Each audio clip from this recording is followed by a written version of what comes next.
The Congress, especially with regard to matters related to national security policy, has thrust power and authority to the executive branch. We have created an imperial presidency. The Congress no longer is able to articulate a vision of what is the common good. The Congress exists primarily to ensure the re-election of members of Congress. As the imperial presidency has accrued power, the imperial presidency, surrounding the imperial presidency, has come to be this group of institutions called the national security state.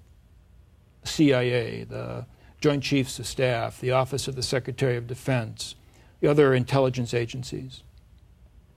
Now, these have grown since the end of World War II into this mammoth enterprise. But the national security state doesn't work. The national security state was not able to identify the 9/11 conspiracy, was not able to deflect the attackers on 9/11. The national security state was not able to plan intelligently for the Iraq War, even if you think that the Iraq War was necessary. We're not able to put together an intelligent, workable plan for that war. National security state has not been able to provide the resources necessary to fight this so-called global war on terror. So as the Congress has moved to the margins, as the president has moved to the center of our politics, the presidency itself has come to be, I think, less effective. The system is broken. You dedicate the book to your son. Yeah. Well, my son was killed in Iraq, and I don't want to talk about that because it's very personal. But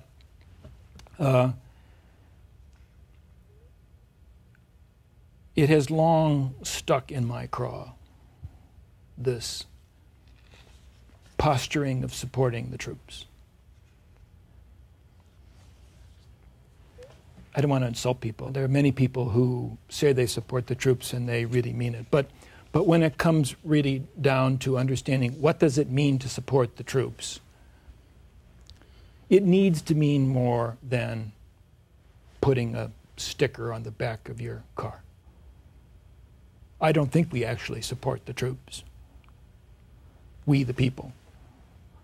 What we the people do is we contract out the business of national security to approximately 0.5% of the population, about 1.5 million people that are on active duty.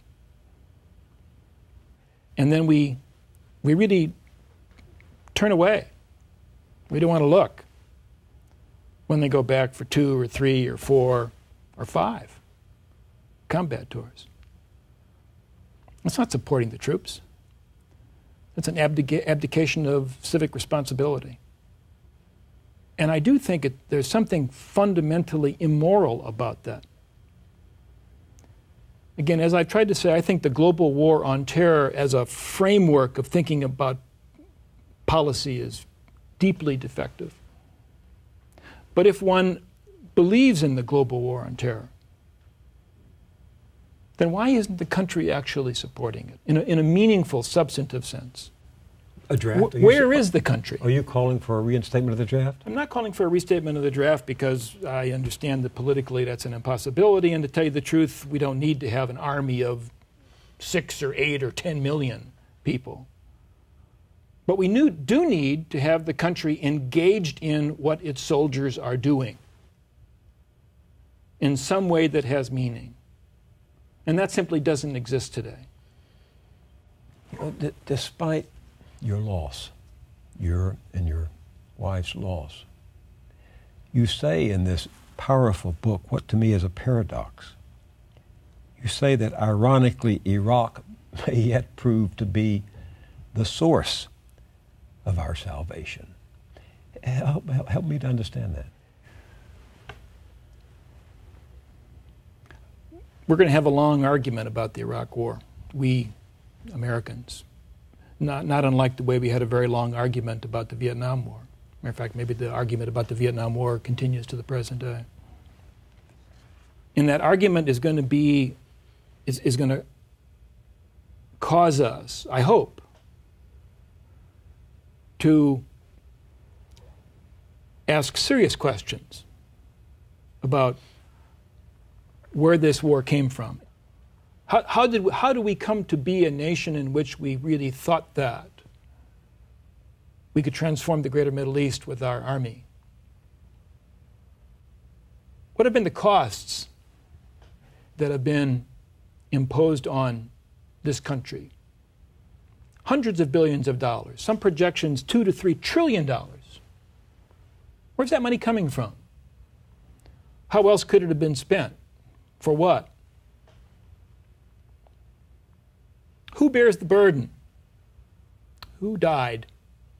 Who suffered loss? Who's in hospitals? Who's suffering from PTSD? And was it worth it?